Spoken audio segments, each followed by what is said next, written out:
in correlation with everything else. Having it prepared a new preliminary offering. So we probably have 6 weeks.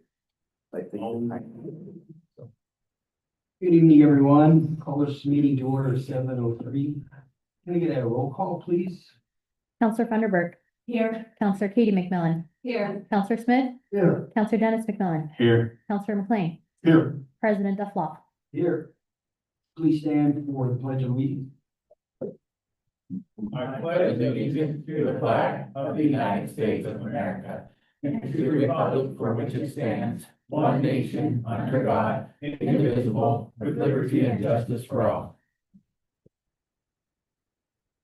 Welcome, everyone. Hope everybody's warm. It's kind of cold out there. I think winter's upon us. President Duffloff. How do we go? Yes. I'm sorry to interrupt. Just for the record, Mayor Syed is excused today. Okay, thank you. Yes. All right, looking at the agenda, I'll take a motion for approval. If anybody's got any questions, we can address it at the time. Mr. President, since the mayor is not here, would it be appropriate to remove item 9.3 from the agenda tonight? Yes, sir. I would make a motion to approve the agenda with removal of item 9.3. Do we have a motion on the floor? Do I have a second? Second. All right, we have a second. Can we have a roll call on that, please? Counselor Funderburk. Aye. Counselor Katie McMillan. Aye. Counselor Smith. Aye. Counselor Dennis McMillan. Aye. Counselor McLean. Aye. President Duffloff. Aye. All right, moving on to city manager's report, site paid invoices.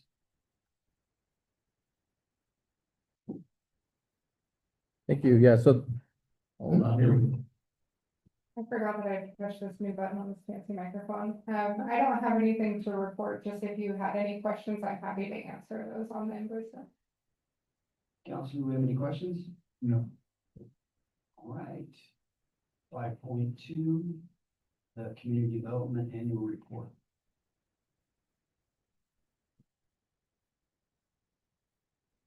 Yes, thank you. We're gonna pull up a PowerPoint here.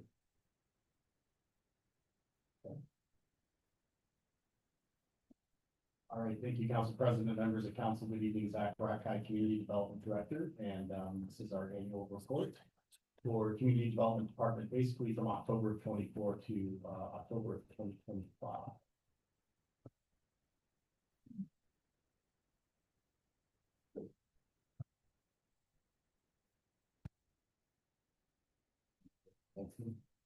So basically, Community Development Department, as you know, we are made up of our building permitting and inspection team, our planning team, and we do economic development for the community. What?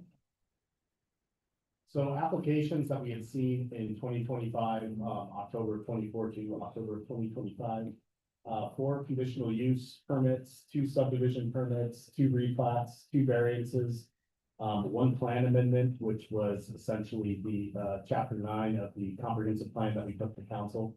Now, a lot of those that we described go just to the planning commission, and that was sort of their public review there. But in addition to that, you might look at that number and be like, well, that's not a lot, but there was around 20 administrative applications that stick just with staff, and those are going to be your general site plan reviews, and that can be everything from a single small business to a large scale data center, large industrial development, and a number of projects within the county urban growth boundary. You do have that intergovernmental agreement with the county to do planning and zoning in their for county lands that are within our UGB as well. So definitely kept us a little bit busy this year.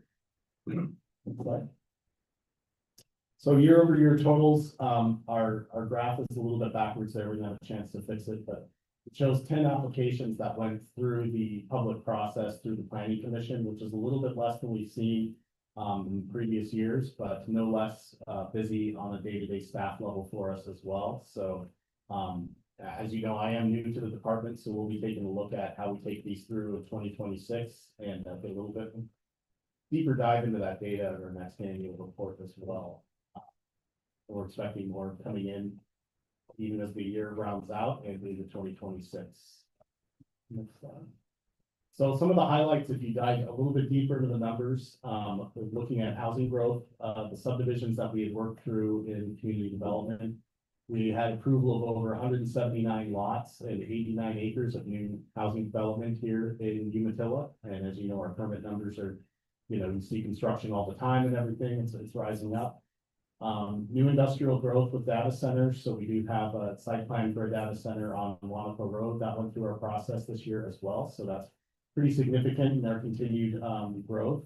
And then something you all are familiar with from my docket the last couple of council meetings is our economic opportunities analysis and buildable lands inventory, which dovetailed into the revision of chapter 9, economic development of our comprehensive plan. So that went through the approval. And if you recall, in July, you also held a joint planning commission city council meeting to discuss a lot of those more long-term strategic items for community development. So another project we have that you see right next door in the next slide is the Umatilla Business Center.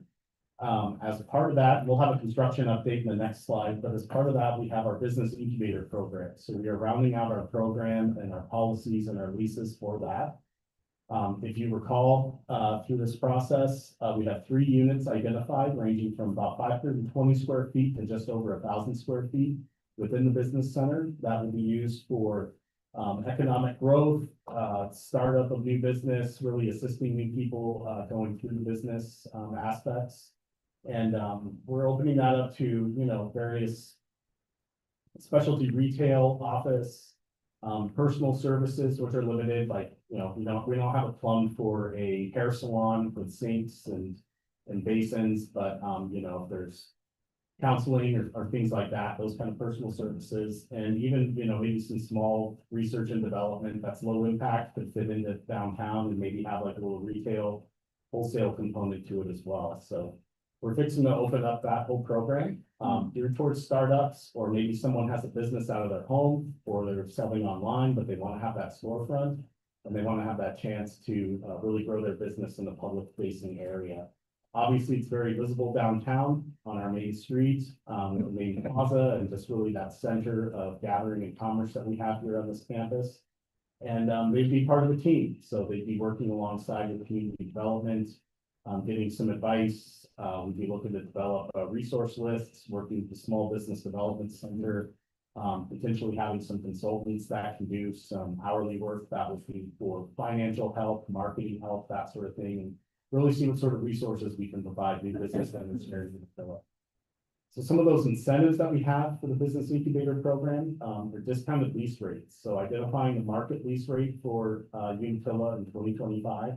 And then the first year of this 3-year program, they would pay only 30% of that, which, doing the math, is a pretty significant bargain for office, retail, commercial lease space. As the intentions of this program are for business to grow. In the second year, they would increase their rent to only 50% of the fair market value for leasable space. And then the third year, they would increase to 70% of that as well. So our thing is, our program is to help business grow, help their revenues grow so they can afford that and kind of get used to scaling up to a commercial space elsewhere at full market value. I discussed some of the partnerships, so having city staff as a resource, small business development center consultants, but also looking to hold training and workshops in that area as well, out of the business center. That would be open to all businesses in the community, as well as our businesses in the incubator program. So our next steps, we finalized our lease draft. We're under legal review for that. We're getting that reviewed from our legal staff as we speak. Our marketing document should be out within this week, and then continued development of the building. So as you might know, what's going on with the building? We can go to the next slide.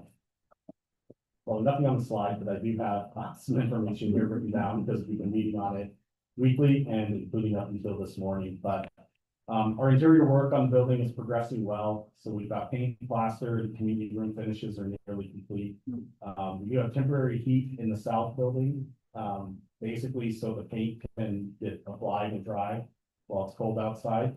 We are working to get sort of that permanent heat in place as well. Windows and storefronts along Highway 730, we're expected that to be completed this week, or at least that work, to progress, so. I'd walk past the building today, but, looking in the next couple of days to start seeing some more of that storefront, coming together as well. So full completion of the building and obtaining permanent heat and sealing of the building inside, are in progress. We do have some items within that are delayed until we can get that done. So we're working steadily to address some of those issues. However, in the recent weeks, we discovered an issue with the roof drainage, from design. As you know, you design a building, but once you actually start putting the parts together, certain things kind of, oh, we need to do this differently. So the main focus right now is on that roof, drainage design. After meeting with our engineers and contractors, we're gonna route that drainage out, to the east side of the building into a new infiltration system in I Street. So you notice I Street is pretty well torn up this week. Working really hard to get that, modification of those to be designed done as quickly as possible. We are pushing to complete this work this week before our asphalt plants close for the winter, so we can get the street patched up again. And we're pretty optimistic about that work happening this week as well. Changes in roof design, you know, they not only, changes in this roof drainage design have to meet an architectural standard for the integrity of the building. We obviously want this marquee building downtown to be lasting for decades to come. But there are also state Department of Environmental Quality standards that we must meet for additional stormwater. So that's why we're doing infiltration system in I Street and meeting those state standards as well. We are addressing the completion of our IT and security needs for data provision throughout this, the building, as well as access control. We're partnering with Hermiston IT on that and some of our subcontractors. But essentially, the project remains active and moving forward. The primary focus is obviously completing that drainage redesign, to maintain long-term compliance and protect the building. Interior progress remains strong and the team is pushing aggressively to complete all of our work before winter weather limits, asphalt availability, and some of the other items. We do have a revised substantial completion, which is now targeted for mid to late February on the building, which is still ahead of the original mid-March scheduled completion date. So working as quickly as we can and trying to beat the weather as it comes down, and we've been pretty blessed the last couple of weeks with the weather that we've had, so. Stand for any questions at that time? That's what's happening with community development. Council, do you have any questions? No, no questions. The only question I have, Yes, sir. is there additional cost with the modification of the roof and all of that stuff? Yeah, a little bit of an additional cost. I don't have that number in front of me right now. But certainly we're weighing all of our options to make the most cost-effective repair as possible. Well, I just know that that would be asked, so I just wanted to make sure that was brought up as well. Yes, Thanks, Zach. thank you. Thank you, sir. General announcements? I'll have Esmeralda go first with some things here with parks. We'll start with Winterfest, ice skating, things like that, because it's sort of impacted from the business center. So we'll start there first. So piggybacking on the delay of construction, to the Village Square Plaza, my department had a pivot. So we have combined Breakfast with Santa, the Christmas tree lighting and ice rink, and we've decided to place it at the Kiwanis Park on the north side of the North Court basketball court. So we worked with Public Works to accommodate the skating rink there. So if you see some movement there, we're gonna go ahead and get started on the building the skating rink. It's gonna be nice for McNary since they haven't really had much recreation opportunities there. What's nice about that is that you will be able, some of the kids downtown will be able to hop on the kayak bus transportation and be dropped off there. We'll kick off the ice skating rink open on December 6th. We'll kick off with Breakfast with Santa at 10 a.m. and the skating rink will open at noon, and then the Christmas tree lighting at 6:30. We partnered with the school district once again to have the choir sing for the tree lighting, and we are hiring teams if they want to come work, and for those who are already on the payroll, we will be moving them.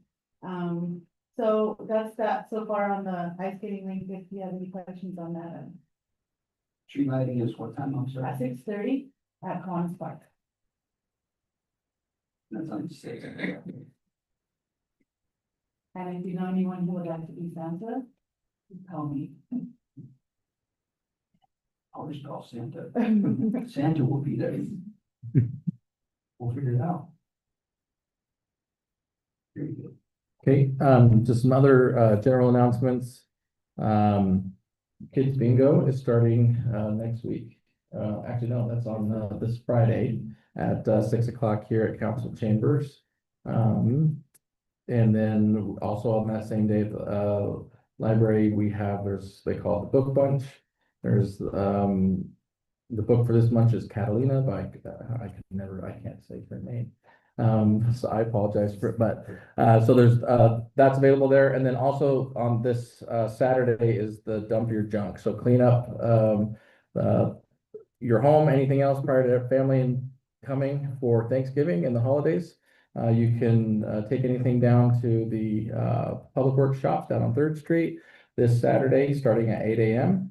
And we'll be haul that off at no cost to you. So come on down if you have anything that you need to get taken out. We can do that. Question? Any restrictions on it, like are they taking bicycles and things like that? The only restrictions are mattresses and hazardous waste. So we can't take mattresses, tires, or oils at this time, but anything else we can take. We can take metals, we can take lumber, we can take things like that. Bike tires are not okay. No. Yeah. Thank you. Anything else? Very good. Is that it? That's it. Very good. All right, moving on to our first public comment of the evening. Sort of feel we got to read. Public comment section allows community members to share their opinions, raise concerns, and provide information directly to the city council. Comments should address city-related issues and must not pertain to the items scheduled for public hearing on the same evening's agenda. If you wish to speak, please complete the sign-up sheet, including the topic you wish to address. Please begin by stating your name and address when you're called to the podium. Speakers are allotted 5 minutes unless otherwise directed. Please note, comments criticizing city programs and operations are permitted during the segment. However, criticism of individual city employees is not allowed during this public comment period. Concerns regarding public employees should be submitted in writing to the city's human resource manager for proper review. Thank you. All right. Alexa Lounge.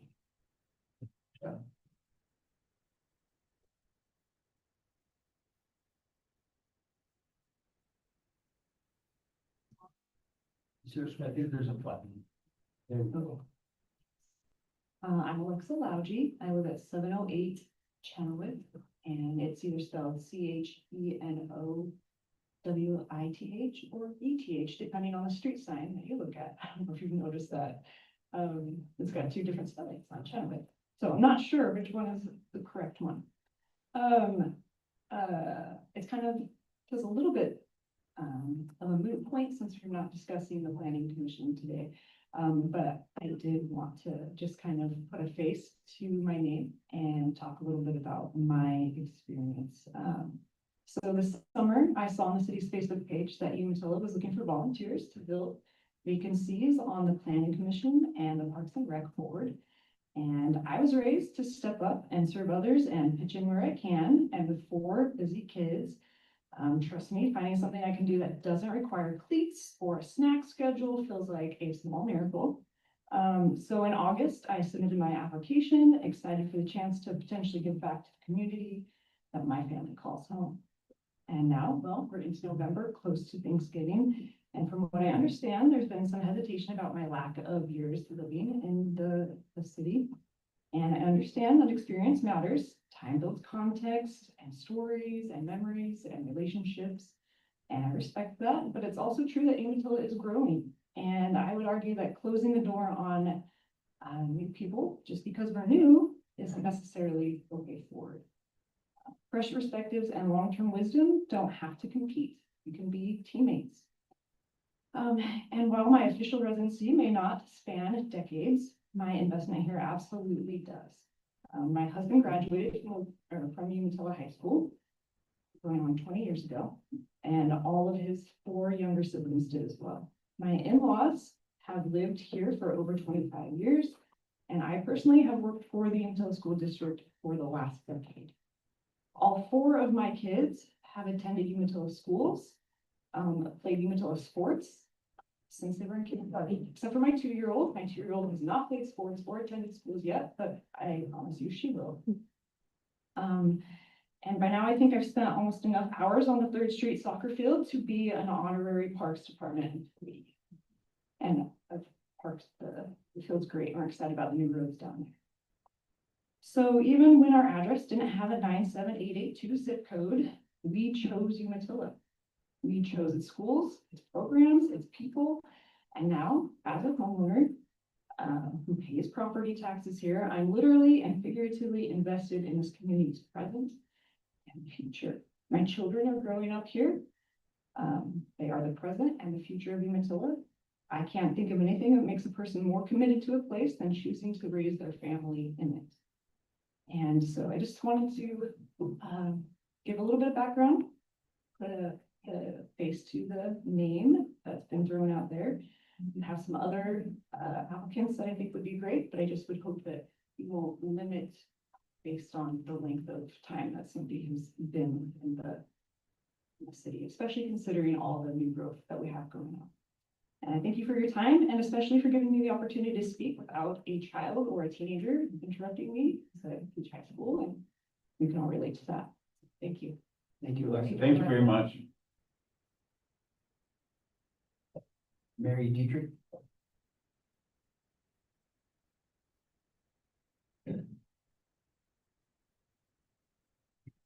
I'm on the short side. I just want to take this opportunity to thank all of our voters who voted to pass the police bond. I lived here for a long, long time, and when I first moved here, I don't know who of you would know this, but the police station was where the museum is. I know some of you remember. And City Hall was across the street. So for the voters to pass it, because where the police station is now was not actually built for a police station. That was where City Hall was and that. So, and I want to thank our counselors for working hard to get it passed too. We need it. And again, thank you to our police department for all their hard work and to all the voters who voted yes. You rock. Thank you. Thanks, Mary. Thank you, Mary. Thank you, Mary. Mr. Kip Barron.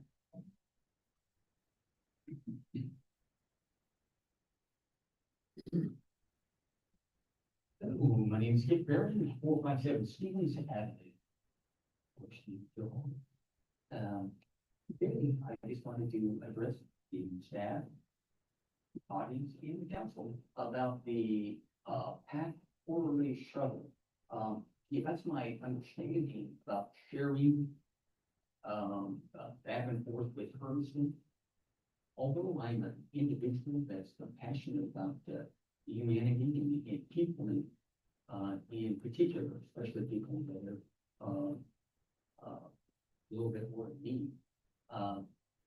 If this is just a shuttle that's going to be shuttling the people that is at stepping stones, and they're just going to be coming here to wander the streets in the area, well, I would be against that for Umatilla, because, well, Hermiston has been having that all along. That they have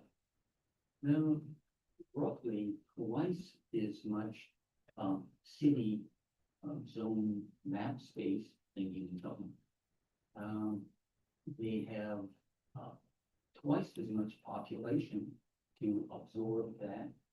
Streets, businesses, grocery stores, places to go into, we have one street that you've been beautifying with flowers and nice lighting, and you're, had the community development, piece up there, looking to, bring about a little bit of beauty to the area. I think if that's all it's going to be, having people hang around on the sidewalk or even in our trees that goes by our path that connects to the school in various places and our parks as well. I'm not really in favor for it. I think that Hermiston is fine that to absorb that just as far as the proximity of how many businesses, buildings, even the services that they offer in Hermiston. For Umatilla, I think we're yet small unless we had a specific activity center or something that they could go to. But wandering, I'm not in favor of. Thank you. Thank you. Thank you. All right, Mr. Josiah here.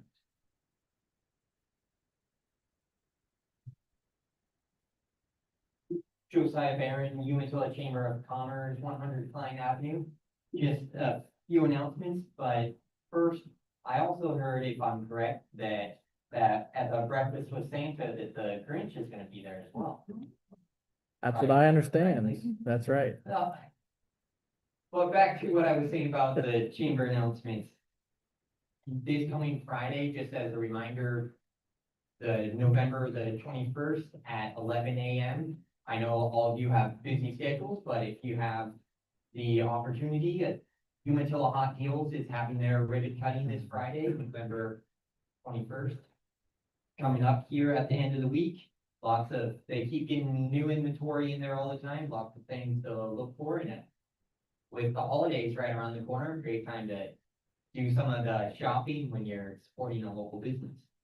Also wanted to just give a quick mention to also this Thursday, Friday, and Saturday, the high school is having their play, the 12 Angry Jurors. The different productions I've been to at the high school are always really good. And so I would recommend attending that if you have the time to go support our students and enjoy some good time. That will be this Thursday, Friday, and Saturday from 7 p.m. to 8 p.m. each night.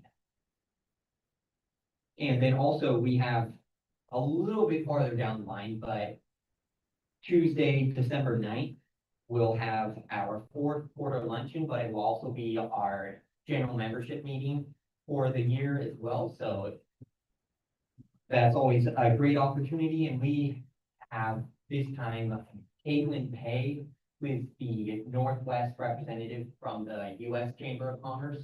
So she'll be there to answer questions that businesses may have to break down the Big Beautiful Bill Act, but to show in practical plain language of how it's going to affect taxes or how it's going to affect small businesses and be able to cut through all the congressional jargon and thousands of words that are in that bill but to bring it back to the local level. So that will be at our fourth quarter luncheon and general membership meeting on Tuesday, December 9th. And that's there at the Chamber of Commerce office.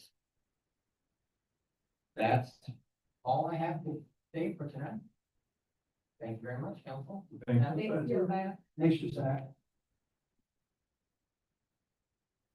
Miss Crystal White.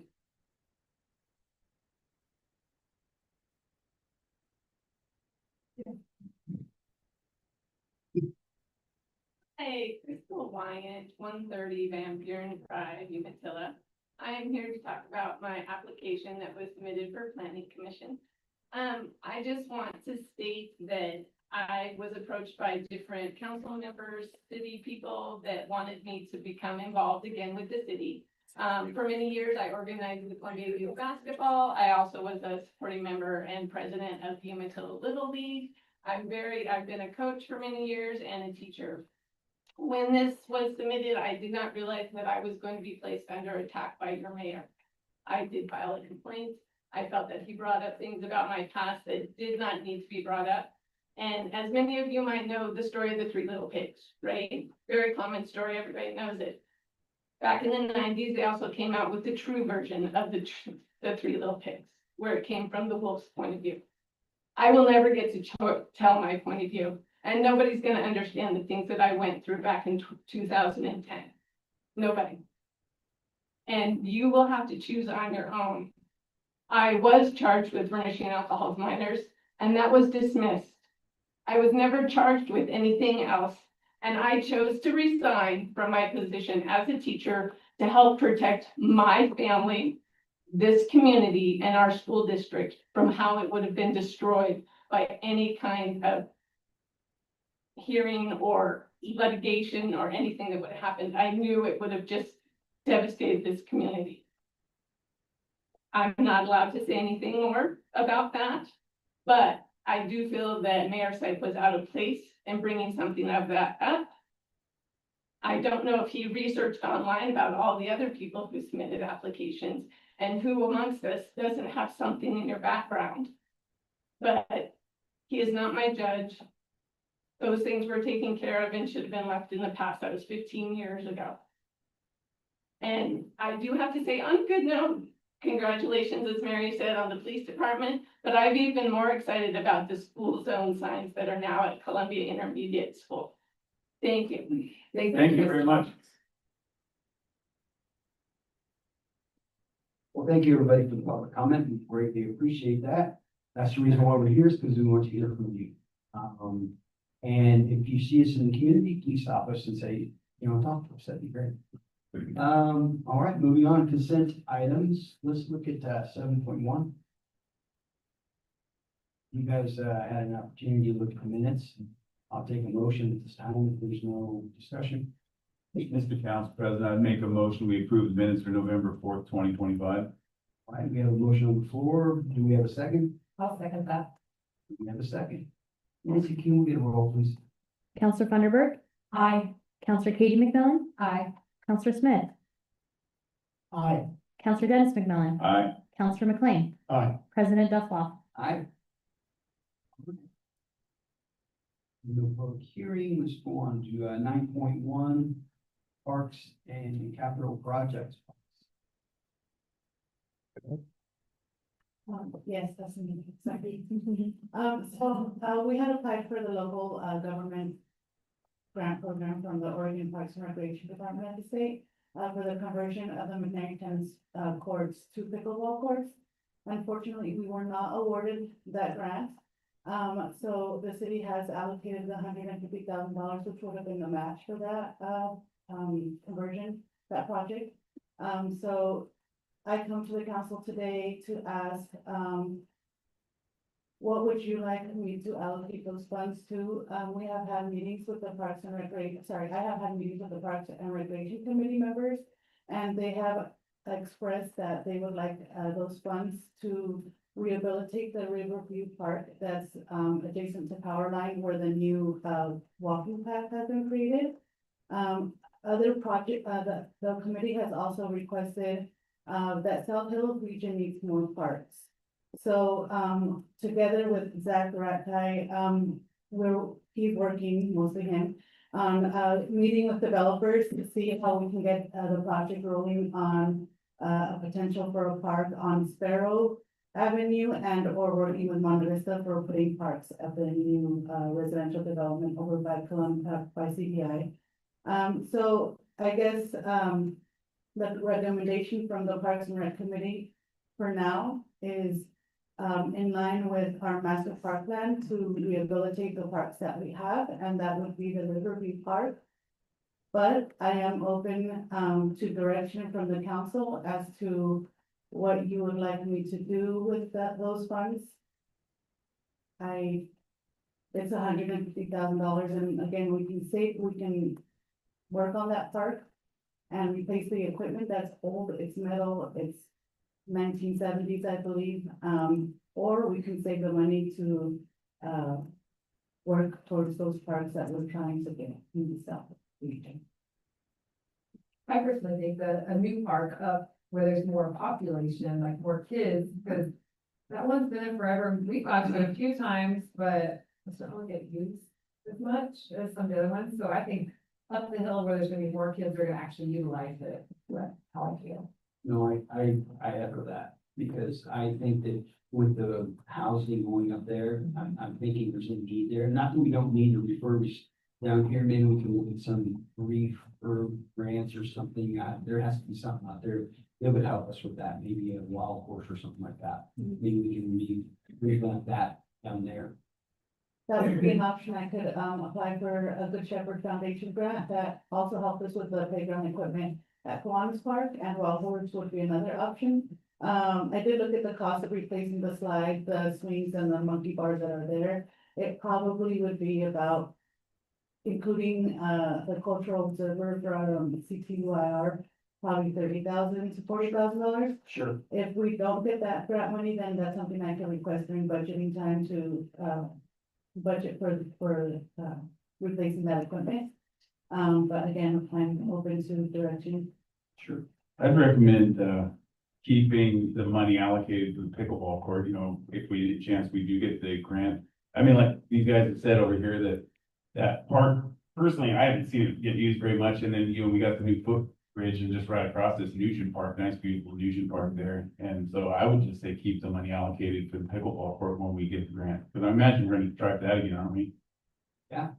Or is it, was that a one-time shot? I don't think it's a one-time shot. However, there was over 37 applicants for that grant. And there was, only 14 awarded. It's very competitive. I don't know. We have Hatch Park Complex coming up too, so I don't have an immediate answer. Maybe, Dave can help me on that one. Yeah, let me add a little bit more context as well. So, in the agenda bill, we mentioned Fast Track Homes and Monte Vista Homes. To be clear, so Monte Vista, which is the neighborhood where the new intermediate school is, they have, as part of their site plan requirements, they are required to donate land for a park, but they aren't required to build it. So, we're working with them right now, and their plans didn't require that to go in place until they get to like phase 5 or 6. And so we've gotten a lot of those questions, because it's maybe you correct me if I'm wrong, Zach, I think it's a 11 or 12 phase development. So in the middle of their development is when that runs through. It's pretty standard as you get into developments that size. Parks usually don't go in on day one. They wait for cash flow and wait for people to start moving in and that sort of thing. So we're approaching that time, but we're not quite there yet. Zach and I met with them recently last month, and we're continuing to work with them now to identify exactly where that will be located in that neighborhood, and coming up with that general timeline of when those lands will come over to the city. There will be a trail on the north end of that neighborhood, so you can, above the canal, so you can look at have river views and things like that. But they're working through that. Fast Track Home has had similar requirements in their site application. Same thing, donation of land, but no development of that park. And so that's pretty typical developer agreement, is that land is set aside, they'll get it essentially cleared, but it's not necessarily site ready. Generally speaking, neighborhood parks are called pocket parks, and they have very limited infrastructure, usually just water, so that you can irrigate green and open spaces and maybe put in a drinking fountain. But they typically don't have a restroom, for example, because it's usually used by neighborhood families. And if they need to use the restroom, it's, walk a block or two back to your home and then come back and use the park, that kind of thing. So there's difference between pocket parks and regional parks, where you're inviting people to come from all over the region, drive their vehicles and that sort of thing. And so to your point, Ms. McMillan, we recognize very much so that these neighborhood parks need to come in, and that's where the population centers are. And we have lands that will be coming into city inventory here relatively soon. Within the next 6 to 9 months, those will be coming into our inventory. But we don't have any funds identified to develop those right now. We could apply for grants, but to Esmeralda's point, the grants are highly competitive, and generally speaking, pocket parks almost never get funded. They want to sort of, the state wants, as you can imagine, through their scope, the state comprehensive outdoor recreational plan, they usually try to invest in large, sort of bigger bang for their buck. So they have small grants and they have large grants, but they usually go after bigger projects. And so it's not that we couldn't, I'm just trying to manage the expectation of what comes along with that. So we're looking at is 150,000, some perspective in 2019 dollars. Kiwanis Park was built for about a little less than 50,000. Convert that to today's money, it's probably 75,000. And so you can get play equipment and stuff like that for about that. And we could put that into a couple areas. So that's why the Parks and Rec Committee was saying the equipment down near the new Trail 2 project that was recently completed is 50 years old. And you could get, even though it's not in a population center of the neighborhoods, you could freshen that up, refresh it, give it new life, bring it to a modern park facility. And it's close enough for a lot to walk. It connects even to the downtown with the Ped Bridge coming into that now. So there's some foot traffic connectivity, but they'd also be coming from Nugent Park. So it'd be very interesting to say someone from downtown would go past Nugent and walk across the bridge to come here. But that said, you could freshen that up at that dollar amount. So I think that's where a lot of the Parks and Rec Committee folks were coming from. Yeah, there's several different opportunities here, but for South Hill, most likely what you're going to see is in your next, as budget committee starts to meet in the spring of next year, in that next proposed budget, you'll likely see funds requested specifically for those park lands coming into our inventory with similar budgets of about 150 to 200,000, depending on the size of those lands, to build probably a pocket park a year or every other year for the next several years to catch up with that population that's in there, because we're actually getting to that section right now, phases 4, 5, 6, and 7 of development. Well, you know, now that Dennis has brought up the pickleball court, I agree. There's just so much interest in that, because a lot of people talk about that they want that pickleball courts in our area, so that's a bigger discussion. I just thought that's what we set out to do, get pickleball court, and I hate to just be bad stewards of money and just throw it at something. I mean, I know that park's kind of nice, but I mean, you know, my kid grew up on South Hill, and we never let him cross power line. You know what power line's like, it's just, it's chaos there, so you don't, you know. And so I don't think anyone really used that park for the most part, so I mean, refreshing it would be nice, and that's something maybe when we do the power line path, we've talked, you know, about going to the new houses, that path. Once we get there, maybe we could refresh it, because it'd be along maybe the path or something, but as of right now, I don't know. Of course, and if we're gonna look for additional funds through other means, you know, maybe that's something. So I personally, I would ask that we go back to the Parks and Rec Committee, and just have a bigger discussion. Okay. Just kind of what they're expecting other than that, so. So that grant that I had applied for was a 50% match, so I could request in budget the other 150 in case we get turned down again. Then it's something the city could absorb to create those pickleball courts. And the port helped the city of Hermiston with their project. They donated $35,000 to that project as well. And we've had informal discussions with them. They wanted to go through here. Also, Parks and Rec Committee meets again this Thursday. And then the port meets the first week of December. And so if we wanted to, we could bring it back to them as well, say this is where we're at. We might be able to work at a partnership with the port as well. I think that'd be great. Sounds good. Yes. I want to be clear, there's no guarantee that the port, I don't know what their budget looks like, but it's something, it's a project in the region that they funded before. But I think it's important to use a committee that we have, you know, have them express their brain too, so. Yeah, I like it. So I did just have one question that popped into my head. Are there any rules or regulations about replacing recreation equipment after a certain age? Nothing that I'm aware of.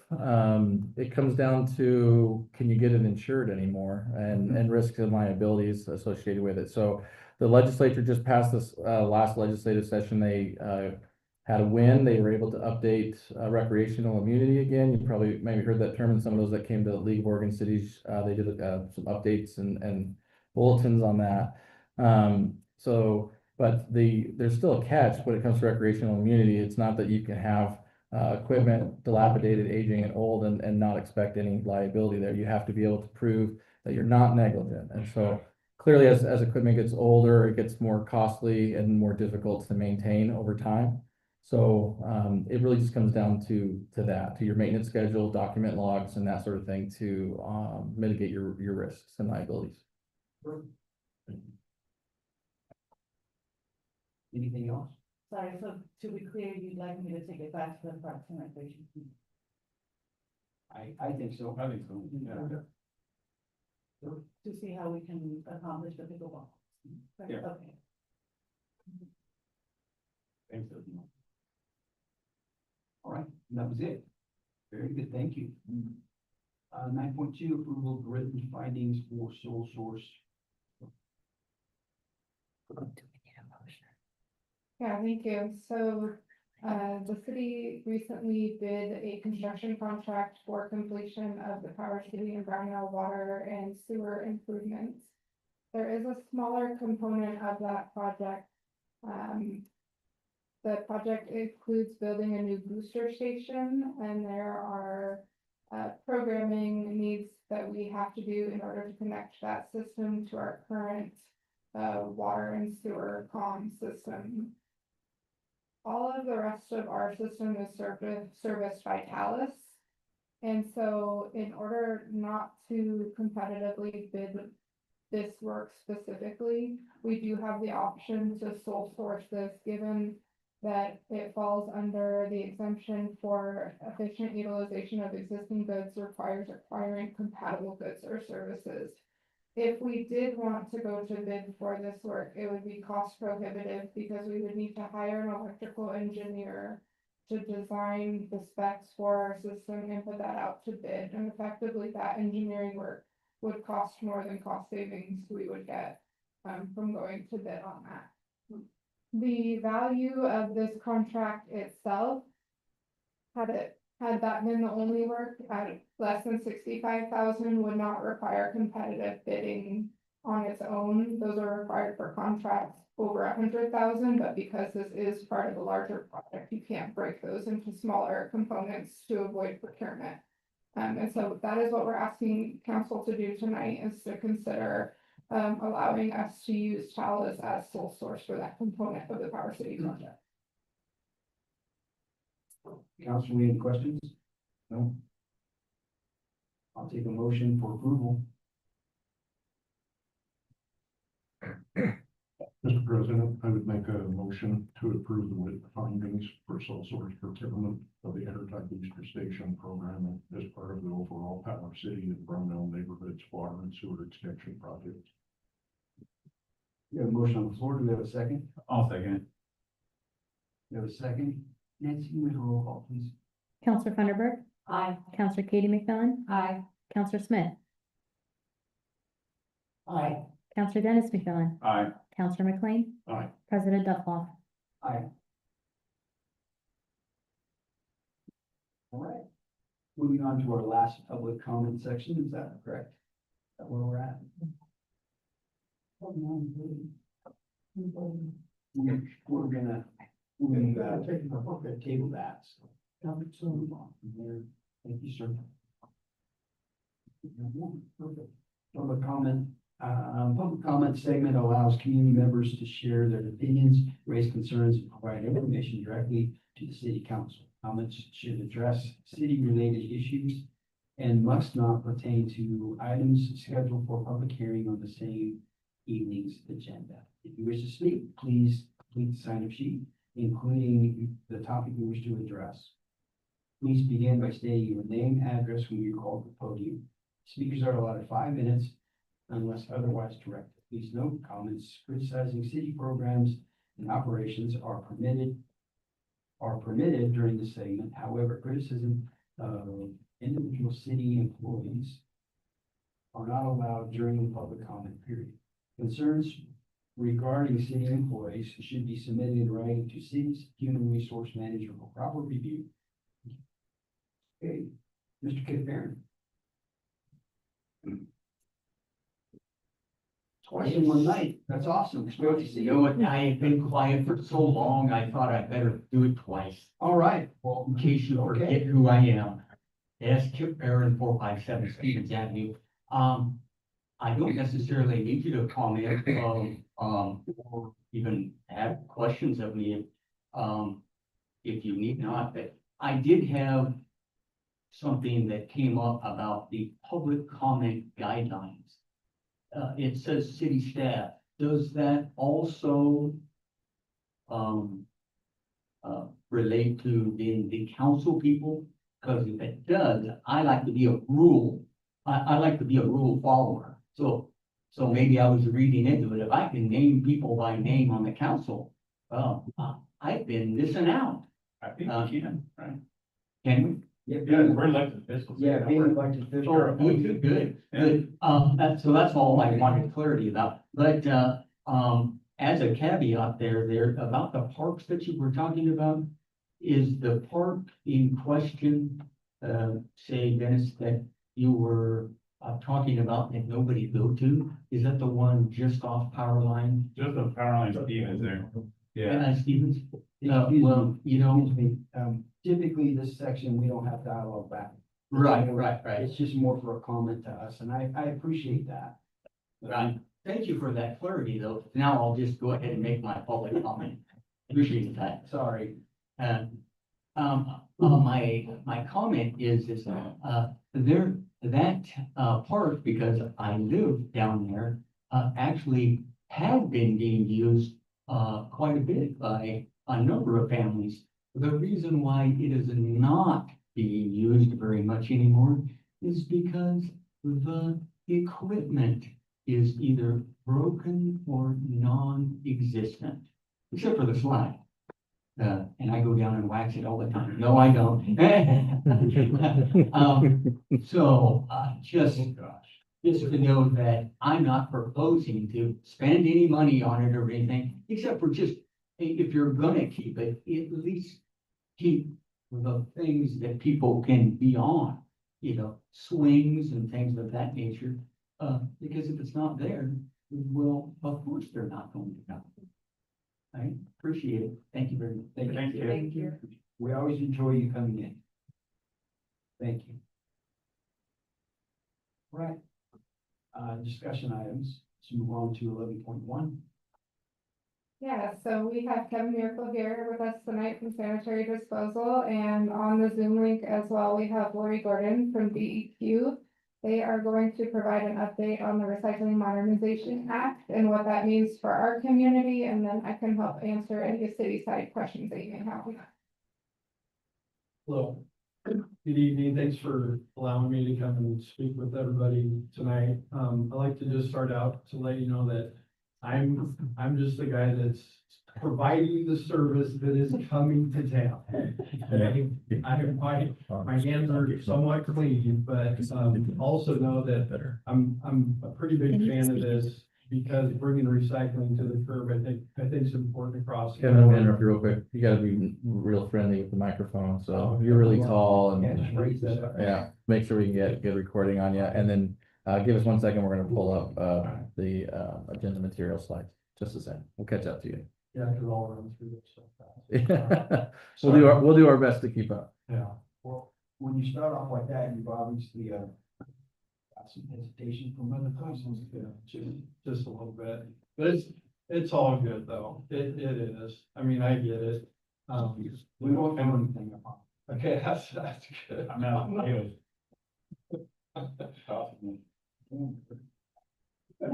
All right, so I'll get started here. So, you know, just kind of let you know, I'm gonna let you know what's coming, how much it's gonna cost, how much upfront capital we're actually receiving in order to really reduce the rate to the customer for the curbside recycling. So I'm gonna give you a little background on this. If you would like some longer reading material, Lori Gordon from DEQ sent me a really nice email that started from 1983 and how the whole recycling program started and how it kind of advanced through the years. So that I will save for later. So I'm just here to kind of walk you through the recycling changes now in effect across the state, thanks to the Oregon Statewide Recycling Modernization Act. These updates officially began on July 1st, marking a major milestone in how we recycle making it easier to understand and more consistent across the communities and more effective overall. It's important to remember July 1st wasn't the finish line, it was the starting line. This program is designed to grow and evolve over time. We'll roll out gradually as the funding and infrastructure catch up. So some of the first things that you'll start seeing is that we're gonna start rebranding the depots. So the drop box or the boxes that are out here over by the store, they'll be turning into commingle where you can put a tin, aluminum, glass, cardboard, paper, planter boxes, cottage cheese containers. So that will all go into one box. And we'll start to see that transition. I've ordered the signs and we'll start doing that. And I spoke with Melissa and we have some mailers and everything. We'll be able to kind of send out to the customers. And so everybody really knows, you know, what's recyclable, how to recycle. There's QR codes on everything. So it makes it super simple. So before I kind of get into what's changing, a little background. So back in 2017, China, who used to buy a huge chunk of the US recycling, basically said, we're done. That left the recycling programs across the country scrambling. Haulers, facilities were blindsided. Suddenly we had nowhere to send a lot of our stuff that we collected at the recycle depots. Everything that's allowed as of July 1st, 2025, today has gone through seriously rigorous testing. We're talking about making sure it can be sorted at facilities and that there's a real responsible market on the other end to turn into something new. So while the new program officially kicked off July 1st, it's really been years in the making. So as we kind of transition through all this stuff, so the infrastructure, we don't really have an infrastructure at sanitary disposal for this new material. We're set up for the cardboard and for trash, but we're not set up for commingle. So part of the funding that we're going to receive is will be, you know, for like trucking to transport the material from our facility to Clackamas is where we're going to end up sending it.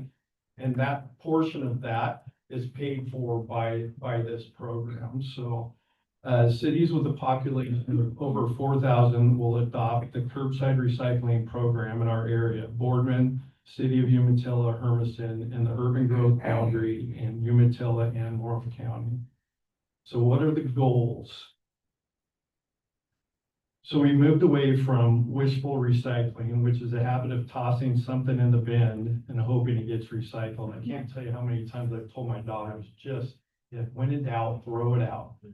So, you know, the funding is also shifted. So the packaging producers, especially those making plastic and paper packaging, are now helping cover the cost of the collection and outreach. So basically, if you're bringing any type of packaging into the state of Oregon, they pay into a fund.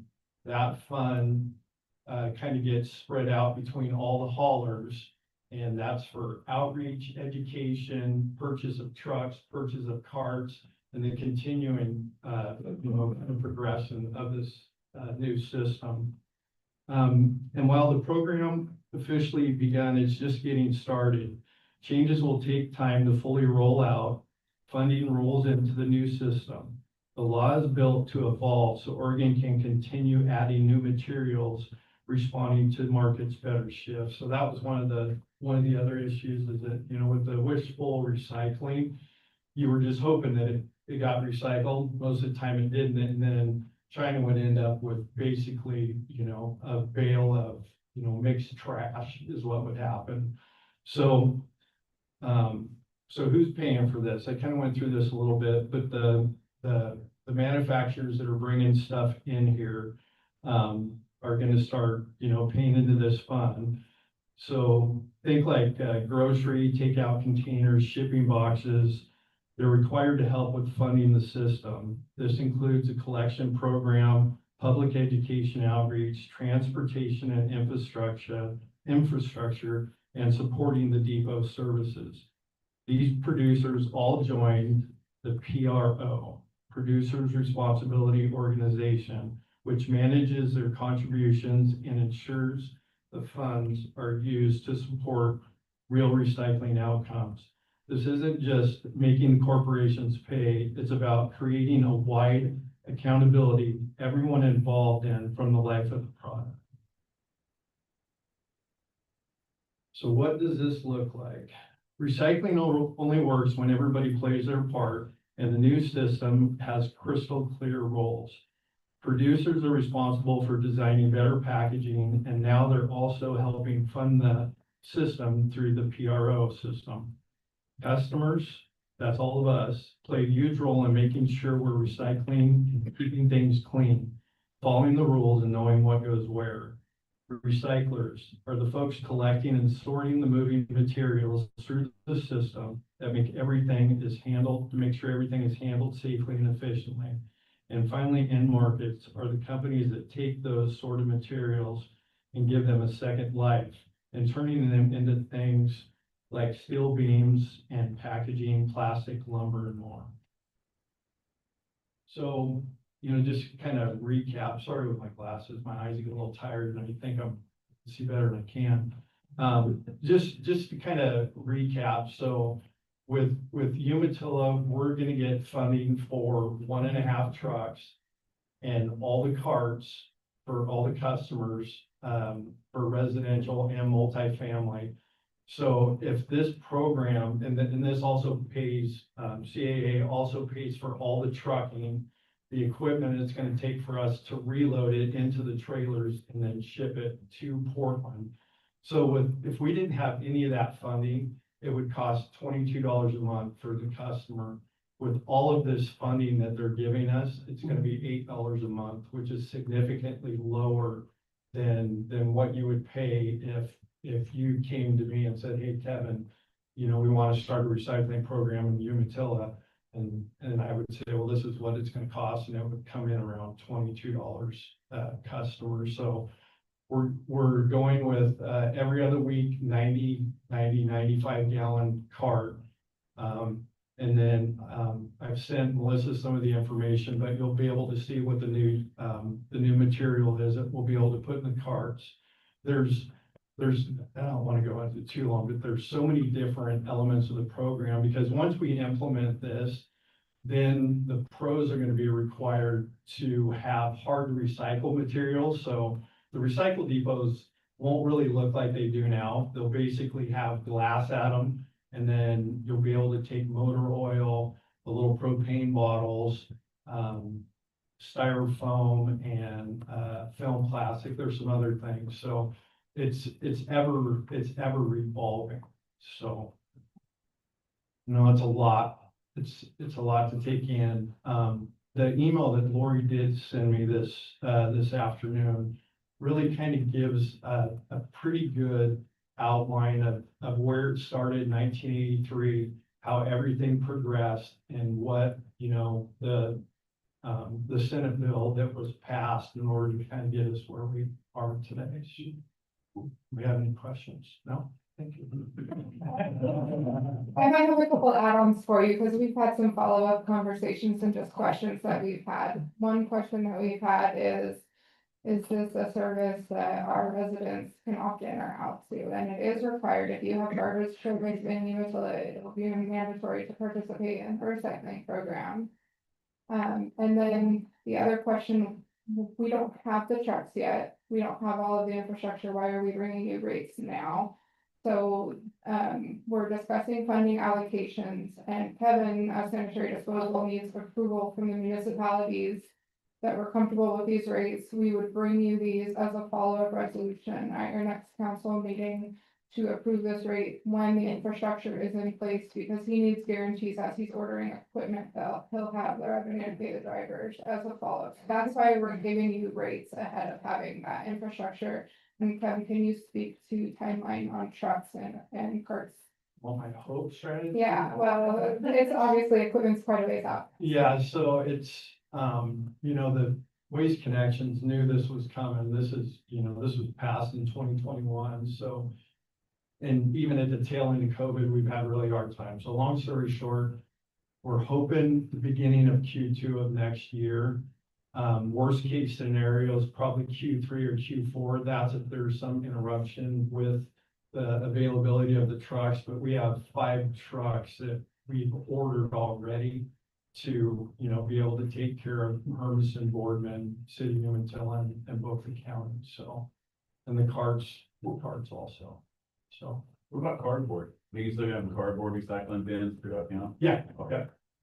That's a big. well, we will, that can still go, that can go in your recycling part too, yeah. Usually have more than. Yeah. This probably. And you're fine setting that next to the cart too, there is no extra no charge, extra charge. there's no extra charge for recycling, if somebody wants 2 90-gallon carts, then. we That can- might be part of the admission right there. Yeah. I mean, Amazon, so you know, Yeah. as long as there's no extra charge, I'll say. I get it, my wife was actually fired me from Amazon, so Yeah. totally understand that. It's, you know, I think, and talking about my wife, but I think one thing she brought up to me and I didn't even think about is that sometimes we focus on, you know, the people who don't want the program, but I think there's probably a lot of people that are probably okay having a cart at their house where you just gotta wheel it out to your curb and, you know, but I know there'll be some growing pains, but. Mostly cost, I think. Yeah. The most of the cost, but if you can literally chuck cardboard next to your thing, that right there, rather than have to load it up, run it downtown, or, I mean, that seems like it'd be worth it. I've always grown up with recycling, so. Yeah. We, when we moved to Tri-Cities, we have to take it to the depots, and I'm like, what's going on? So Kevin mentioned, just community outreach, they, do have a portal where we're gonna get customized, just information that we can send out to our residents, that'll probably go out in community newsletter and in mailers. We'll probably do a QR link on a utility bill just to make sure we get as much information out as possible, but we wanted to have the conversation here first this evening.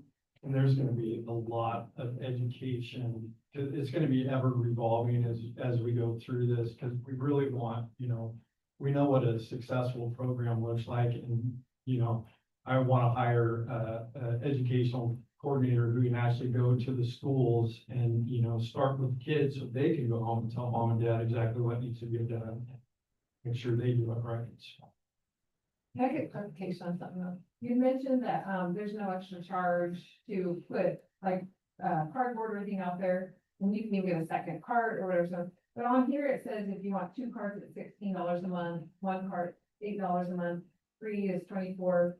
So if you put extra out there, are they gonna charge you simply for a second cart and just laying that? No, when I sent that out, I will send the corrected one to Melissa. It'll just have the single price for 1 cart. If you want the second one, then we'll Okay, we'll cover it, yeah. thank you. And maybe this is the exact question, it's not really like, but I just wanted to clarify, because I've had a lot of people ask me, they've been saying that since Waste Connection purchased the Hermiston transfer station, they said if you leave your garbage can lid like this much up, they get charged extra. Is that true?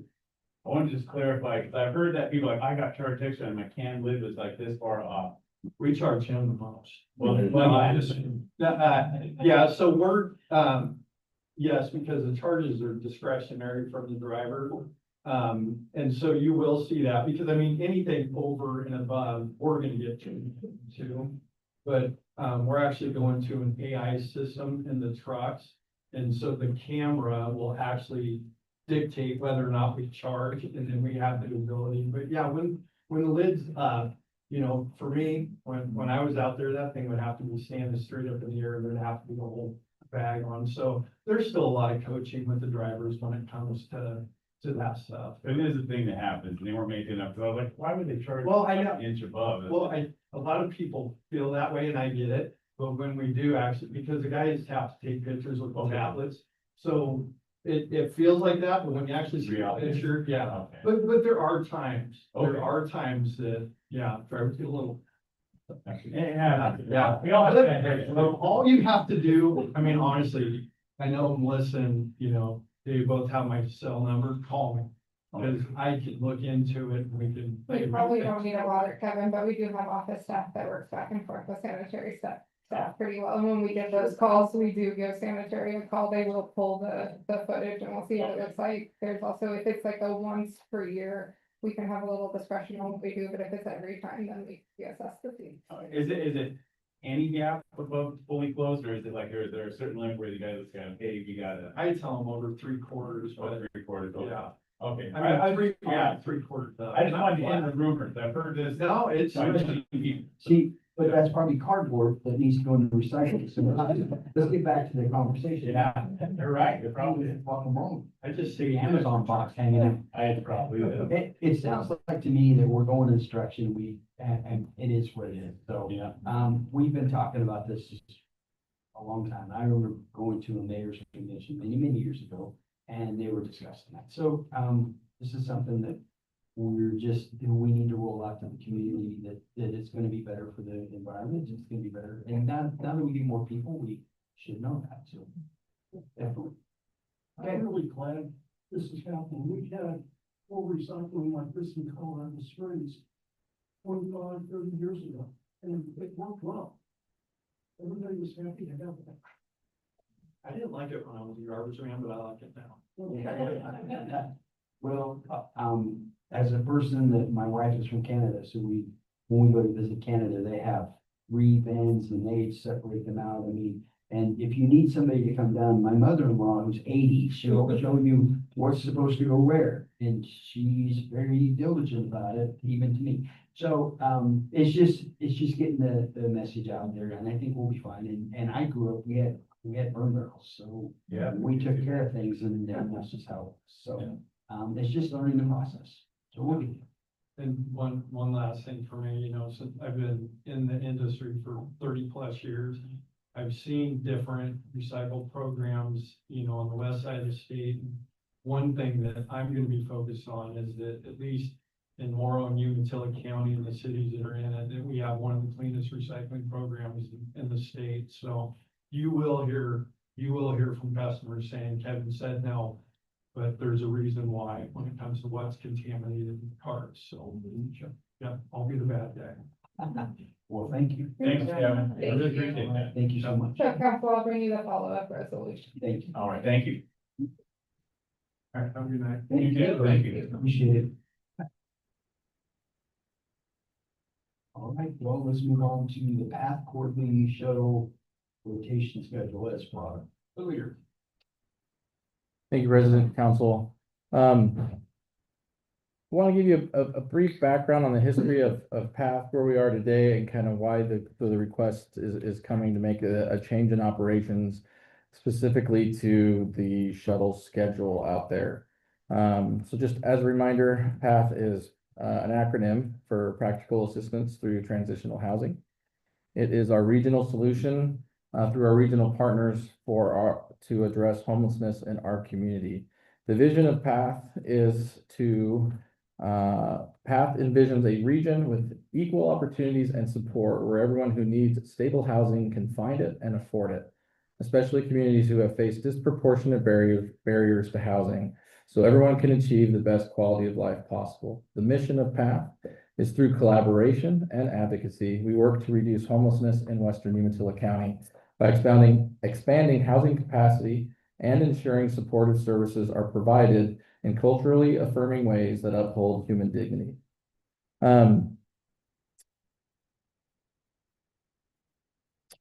In April of 2020, 1 month after the beginning of the pandemic, the Emergency Warming Center closed in Hermiston.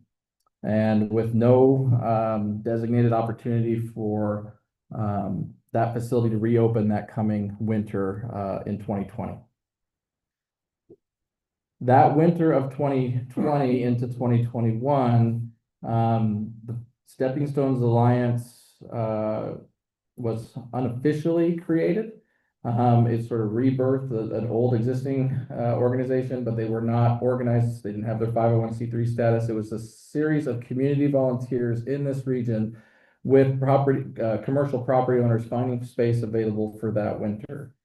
In May of 2021, that group had got themselves organized during that winter time, and they applied and received $1 million legislative earmark with help of Representative Smith, specifically for Stepping Stones Alliance to provide homelessness services in the region.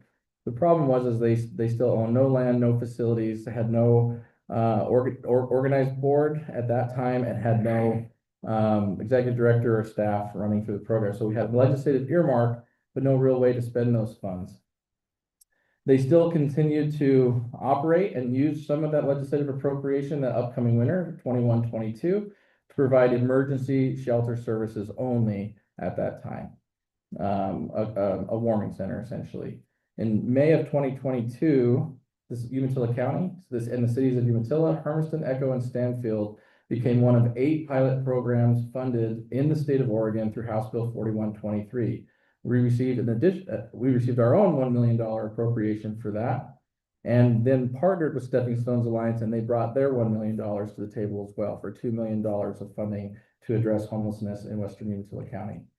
At that time, facilities continued to operate exclusively in Hermiston at privately owned commercial facilities, and it actually operated in 3 different buildings starting in early October of 2020 through April of 2023. That fall, prior to the operation there, is when we all entered into our intergovernmental agreements with the PATH partners that I mentioned earlier. In spring of 2023 is when PATH adopted its strategic plan, and between that fall and spring and all the way until the soft opening, ribbon cutting in February of 2024, the site was identified and construction began. The site is, as you know, is off of Lind Road. It is county-owned land. It was annexed. It was in the urban growth boundary, but annexed into the city. The reason for the annexation for that was several, but the primary reasons were that in the city of Umatilla, we have a unique zoning overlay called community service. And it's an overlay that can occur in any zone in the city, industrial, commercial, residential. And as long as the purpose of that facility as part of its conditions of approval meet a designated community need, meaning the community is invited to be there, they can receive services there exclusively for community services. So it doesn't have to be a government agency that provides it. It can be things like worship services, health clinics, things like that, that serve a broader community purpose. And the majority of those types of facilities in the city of Umatilla, almost all of them, have a community overlay. Ribbon cutting, as I mentioned, was in February of 2024. That was our soft opening. And in June of 2024, the facility opened fully.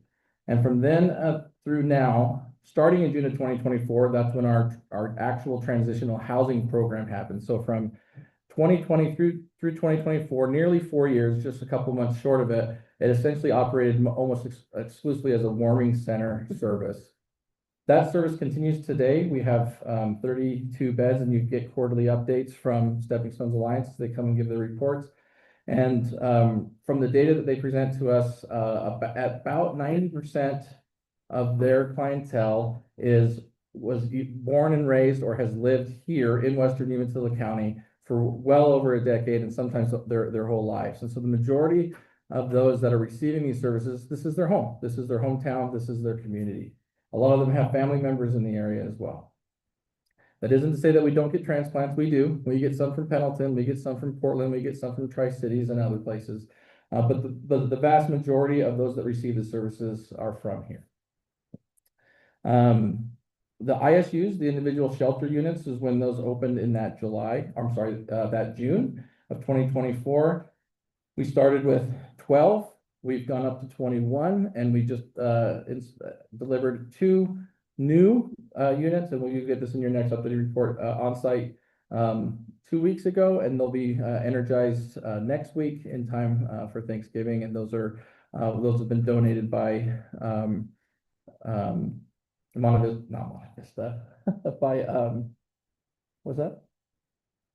Marlette Homes, sorry.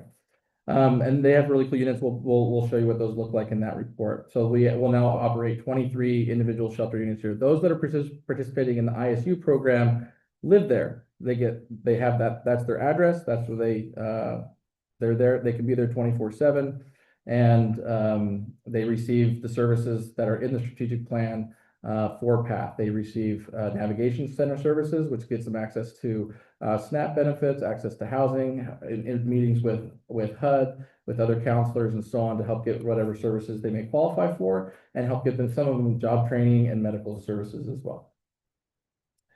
So from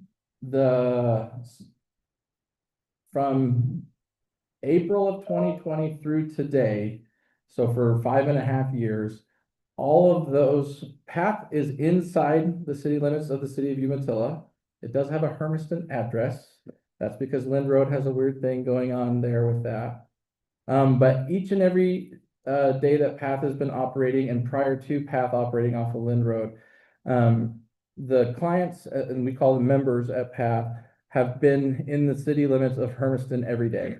So they've had designated areas where they get picked up. We have a shuttle service because Kayak was unwilling and unable to add a new stop along their route for it. And so we created shuttling as part of it. So each evening, depending on the time of the year, between 6 p.m. and 7 p.m., depending on what season, there's a designated location for pickup, and they're shuttled to PATH, where they're able to stay overnight for those emergency warming services, get a warm meal, take a shower, those kinds of things. And then in the morning at 7 a.m., they're put on a shuttle again and gone back to a designated location. So for the last 5.5 years, that's all happened. All the pickup and drop off has been entirely in Hermiston. It's been at the library, it's been at different parks, and it's been at different businesses.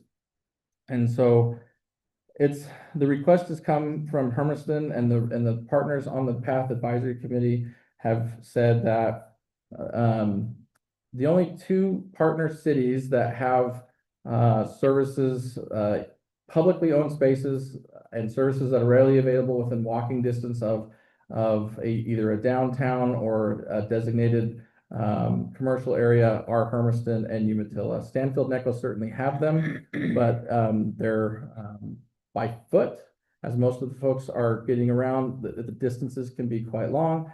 Kayak isn't there necessarily as frequently and as often to have access to move around. And so the request is asked if we could move the pickup and drop off locations to a quarterly rotation, rotating between Hermiston for 3 months and Umatilla for 3 months. So that's what we're looking to do here. As you can imagine, there's pros and cons with those pickup and drop off areas. And the concerns have been more on the cons, obviously. And so what you'll see, and there should have been a draft watermark on your attached agenda, so I apologize that the draft watermark isn't on no decision has been made at any of the locations in either Hermiston or Umatilla. But the idea here is that wherever their spot's going to be this quarter, and when it comes back 6 months later to the same city, if we move forward with this, it would even be in a separate location there. So it's not too much of a burden on any particular node of the city or a designated area within those commercial areas. And so that's what we're trying to do here. The PATH Advisory Committee meets this Thursday morning, as they always do, and we'll discuss this further and trying to get it on an agenda there. But what they're looking to do is try to implement this at the beginning of the calendar year, if that's something that we could look at. It's my hope that we meet that partnership goal from the strategic plan that was adopted by all the partners on there. There's lots of language in there that talk about a continuum of services, a regional partnership, and this sort of rotation. It doesn't talk about specific rotations of shuttling, but the fact that each community would provide what they can provide in this intergovernmental agreement. And so my initial recommendation is to council is to support the idea and concept. And then really what's going to get down to is where are those places that we could identify in town that we feel could provide our members of PATH access to services throughout the day, where they might be able to just go about their business and be in the community, and also ways in which we wouldn't have we can mitigate impacts, both negative and positive, but mostly negative impacts on those businesses and other areas of the community. Assuming the members haven't been asking to be shuttled to Umatilla necessarily, they probably have more opportunity in terms of more of a city Hermiston one. So they have, so the members that are part of the transitional housing program in the ISUs, they can use the shuttle. They don't use it as often. If they have a job interview, if they have a dentist appointment or something, they actually have staff, will drive them specifically to those. Those that are in the shelter services, the one night service, a lot of them are repeat. They know most of them. Each night they average between 13 and 18 a night, depending on the night. They have up to, like I said, 32 beds. But majority of them are repeat. They've asked them, and you're correct. Most of them would prefer to be in Hermiston for those shuttling services because there's more restaurants, more places to gather, more parks, things like that. Candidly, in the beginning, they started doing shuttling. A lot of them wanted to be near the Walmart, McDonald's, and that area there. But a lot of the members have been trespassed from those areas, and so they pulled that away. And so that's when we changed our operational policy to pick up and drop off location would be at publicly owned facilities.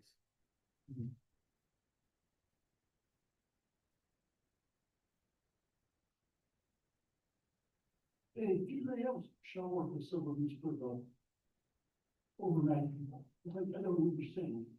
Yeah, there are shower facilities there. It's a trailer facility, but it doesn't operate every day. It operates 3 days a week.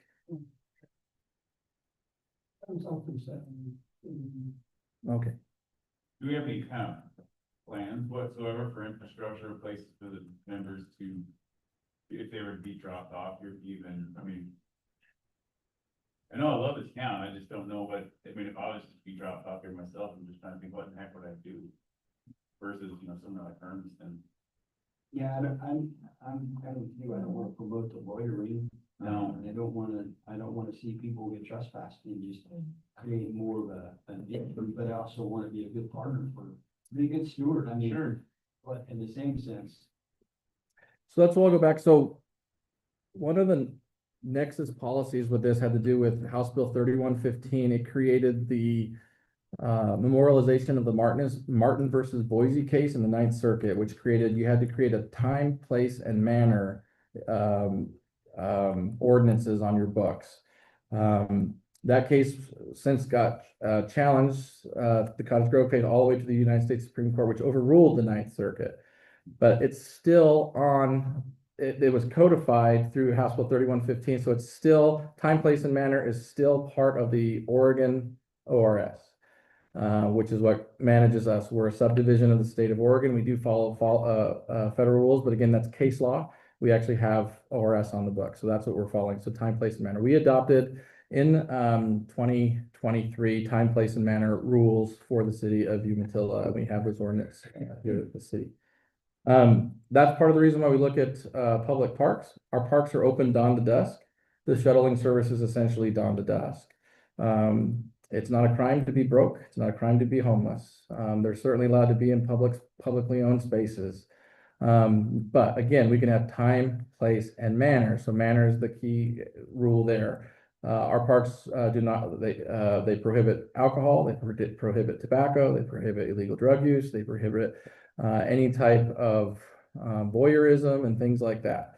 And so we certainly can. The idea here would be, and this is what Hermiston has adopted, as they've done their drop-offs, they've worked with their chief and their supervisor staff to make sure that there's a police presence nearby during drop-off time and update and change patrol during those times. Now, for them, it's been they found success in sort of moving it every quarter. Part of the issue they're having, they went like an entire year all in a single spot, and they learned over time that people just become too comfortable and start breaking laws or causing problems. And so, but if they kept it on a rotationary basis, those sort of things didn't go away, but they certainly were reduced. And if they increased police presence during that time, that certainly helped as well. And so if we were to incorporate some sort of operational policies or procedures that we can move along with this, sort of piggybacking off what Hermiston has done, I think there could be some success there. But again, council, I would, my general advice is that, again, recognize that homelessness is an unbelievably complicated issue. It has layers upon layers upon layers. And not to just sound too direct, but it's not illegal to be homeless. Each case is absolutely different. I was just curious, because if we're doing all this to help the members, you would almost think, where would they want to be? What would be more beneficial for them to be dropped off at? It just doesn't seem, in my opinion, I can't speak for every single case, because there might be, there's tons of different cases. But it seems like the overwhelming majority would have more to gain to be dropped off in Hermiston, Well, I'm not trying to just, pass it off either, but that's just my opinion. I also know that, they may use the shuttle to come here and then they can get on kayak. So there's been a lot of times that I've seen those members riding on kayak and so forth. So, I mean, they do go throughout the county utilizing that system. So, I mean, I get it. We're kind of that's a tough call. I think it's something that as we've grown in size, that we need to take more responsibility. We'll work with homeless, with the underprivileged. I would think Hermiston would be a better place if you were looking for a job. There just aren't a lot here. At least my niece does to find full-time women a year and a half. But I'm all for helping the homeless. And I'm not gonna be one of those people, not in my backyard. Any of us could have been there at some point in our life. Maybe some of you are special, I could have been there different times. So I think it's something we need to do. Yeah, and do carefully and. One of the things I might be able to bring back to the advisory committee on Thursday, right now, as you can see in the draft, it has Umatilla scheduled, beginning first quarter of next year. Perhaps we could inverse this, since it would be new to our community, but not new to Hermiston on the logistics. That would give us time to coordinate with the police department, give us time to coordinate with Stepping Stones a little bit more, and actually answer those questions a little bit better as well, Counselor, on some of those, I guess, sort of day-to-day services that we all kind of anecdotally know what that is, but we can get a little bit more information from them that way.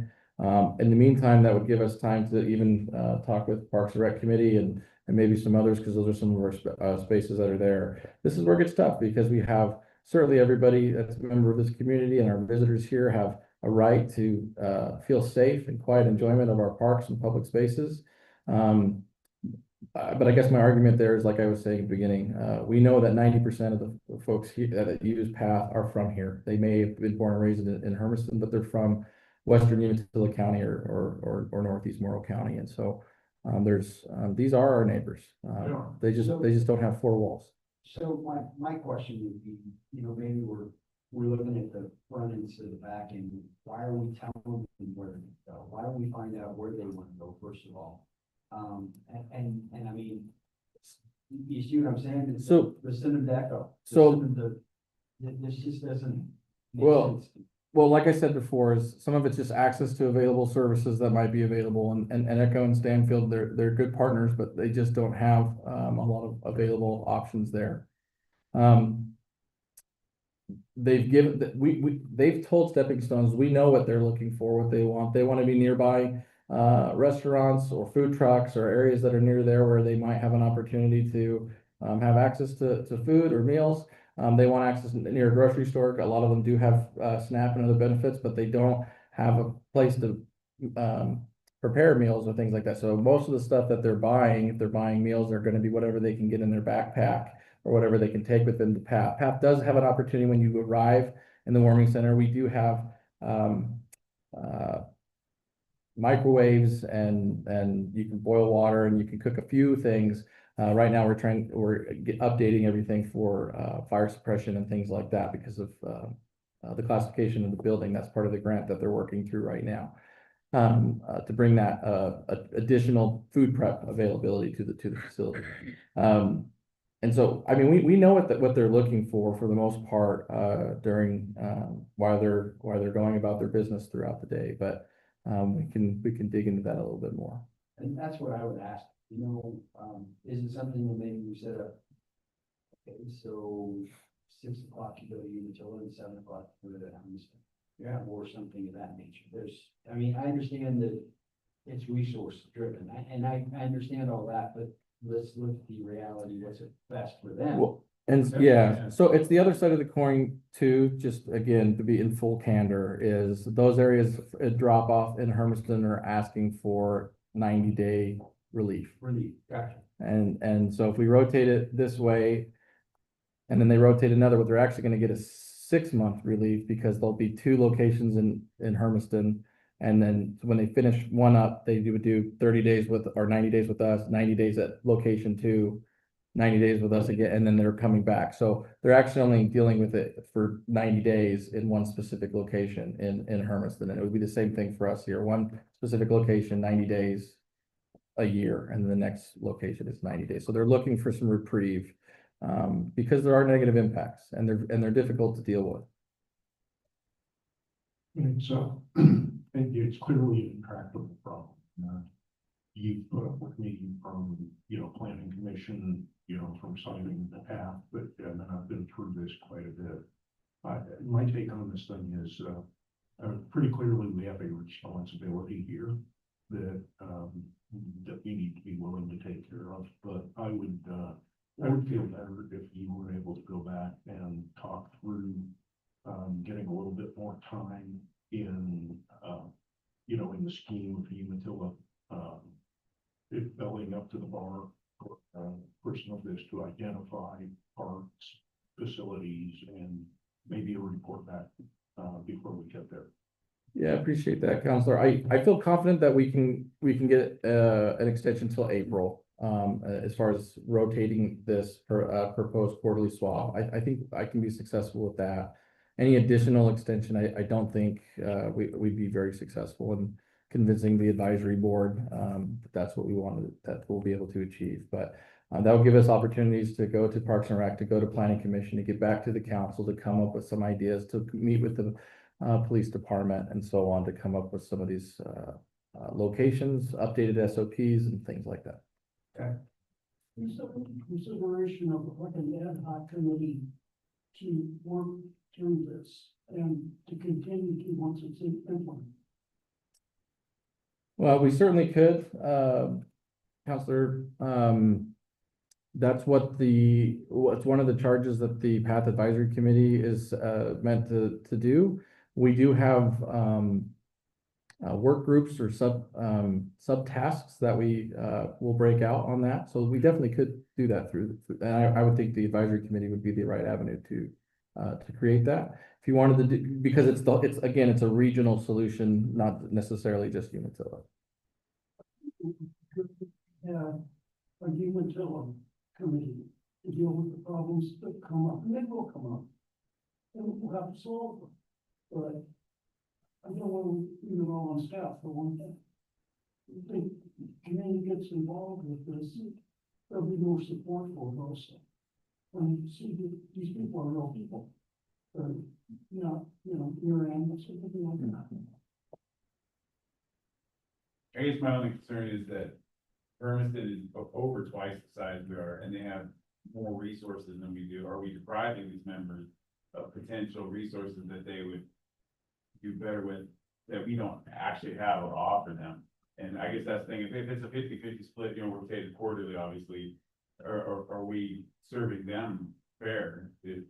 And that was kind of my point. Yeah. And I completely understand. I really do. It's the same thing that we talk about all the time, right? We have to weigh out the mitigating factors of how the cause and effect of everything goes. And maybe you look at half of them go here, half of them go there, whatever the case may be, a smaller component of thing. I don't know. I just, you drop 10 people in Hermiston and you drop 10 people in Umatilla, and the impact is going to be different, obviously. And I want to be a good steward and help, as all of us do. But I also have to think about the 6,500 citizens we have as well, and the businesses, and how that's going to be affected. And we have one main thoroughfare, and they have multiple. It's just a high visibility, and there's just a lot to that. Yeah, I'll happy to bring back both of those talking points to the advisory committee on Thursday and, We set the terms. I can, either bring you an update on December 2nd, although I think that agenda will be, pretty large. I might just bring you under city manager's report, just the confirmation that we got the extra 3 months to look at April. That's what you'll probably hear from me on the 2nd, and then I'll bring back further discussions at your January meeting, if that, I like that. that works. Okay. You guys good with that? Yeah, we all wanna do our part, absolutely. We Yes. just wanna find out what our part should be, like, you know, what we can handle and what they deserve, that's all. Okay, All right. very good. Just as a quick information, just on your point on growth. I know this is sort of off topic, but we just got the preliminary population estimates, last night. Umatilla, from July 24 to July 25, population increased 4.2% in 1 year. From 8261 was the final, revised population. It used to be 8256. So we had 8261 July of last year to now 8617, now. And I would also like to, tell you that the inmate population at prison has gone down. So, that means community members have grown, inmate populations. Good on both parts. Yes. Okay, now that we're done with that mayor's message, I guess I'm an acting mayor tonight, so, first thing I want to say congratulations on the bond passing, that's fantastic. Yes. Thank you to the city and providing the information they needed to get out to the community was fantastic. It was a big push, so I'm glad we got it done. There was a lot of naysayers, but we got it done, so it's good. Secondly, I want to apologize to Kristen, publicly, and I'm glad you're here. You're exactly right. We started going through closets in this town. Holy cow. So I think before we cast stones, we need to judge our footwork first, so. I think that was highly, inappropriate myself personally. I really appreciate everybody coming out and being a part of the discussion. I also appreciate everybody supporting the bond. Again, that's a big milestone for us, because I remember when we got to City Hall, that was a huge deal. And I'm glad that we have some forward-thinking individuals, and we're looking at 20, 25 years opposed to 7 years outgrowing it, so, it's very good. I want to invite everybody to make sure and, support, the Chamber of Commerce. You know, I think that Josiah is doing a great job, and I appreciate the outreach that you're doing in the community. I see you out there working it, and I see the growth that's happening, and I just want to personally thank you. That's about all I have. Be kind to each other. Choose the right. So, okay, let's go with Cream first. Ms. Thunberg? Yes, I would, also say thank you to everyone who came tonight. Also excited about the passing of the police bond. So exciting. And I also wanted to thank Josiah and, Chamber of Commerce with the Fish and the Brave that last weekend. It was such a great turnout. And thank you to David who let me ride on a boat.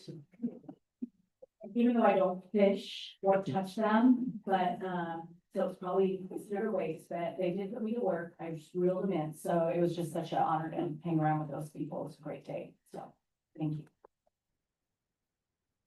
Very good. Mr. Malone? It's good to see more faces, new faces out here in the audience, really excited we have new faces. I want to kind of piggyback on him.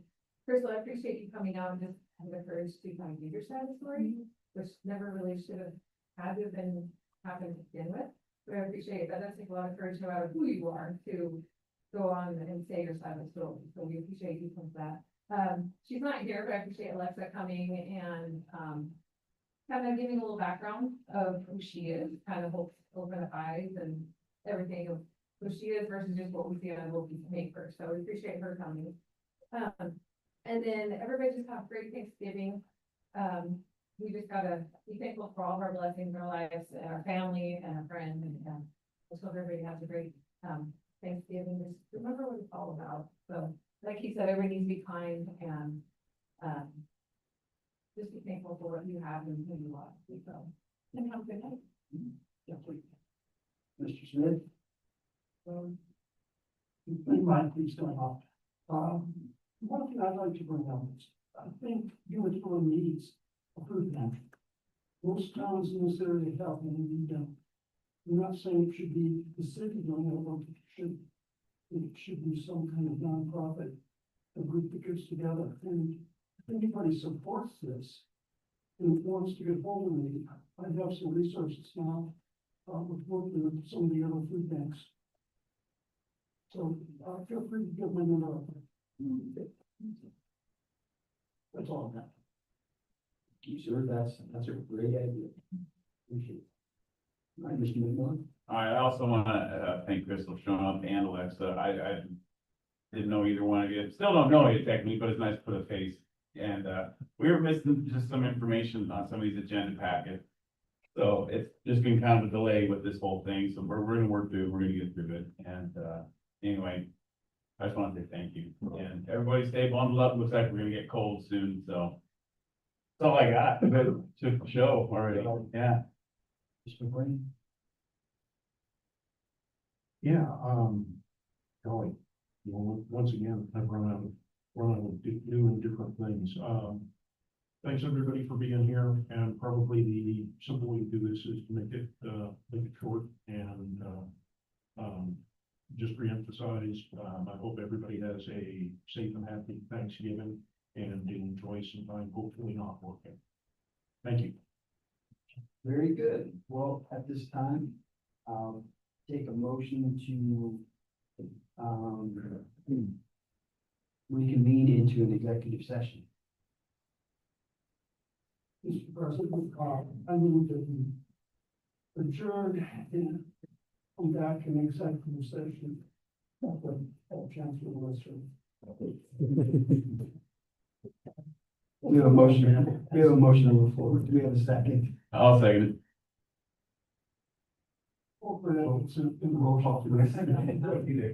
Counselor Funderburk. Aye. Counselor Katie McMillan. Aye. Counselor Smith. Aye. Counselor Dennis McMillan. Aye. Counselor McLean. Aye. President Duffloff. Aye. At this time, the city council will now meet executive session pursuant to ORS 192-6602E to authorize the executive session to consider real property transaction pursuant to news media. City manager shall be permitted to attend executive session. All other members of the audience asked leave. Representatives of the news media are specifically directed not to report on or discuss any individual information or anything said about these subjects during the executive session, except to state the general topic of the session as previously announced. No decision may be made during the executive session.